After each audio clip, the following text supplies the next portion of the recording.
So this is how you can set up your DNS.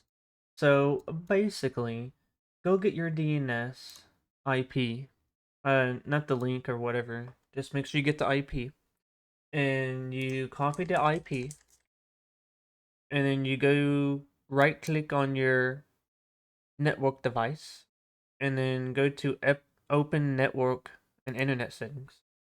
Once you go there, you just go scroll down and go to Change Adapter option. Once you're in here, what you do is just right click on your adapter that you're using. So we're using this one. We're right clicking it, and then we go to Properties. And then once we go here, you basically click this where it says IPv4 basically. You click that one, and then what you can do here is you can add your DNS. So right here, for an example, I'm gonna put my DNS right here,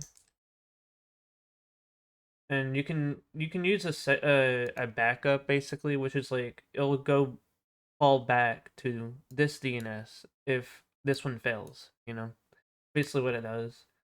So you can add that if you want, but just press OK, and then now you're done.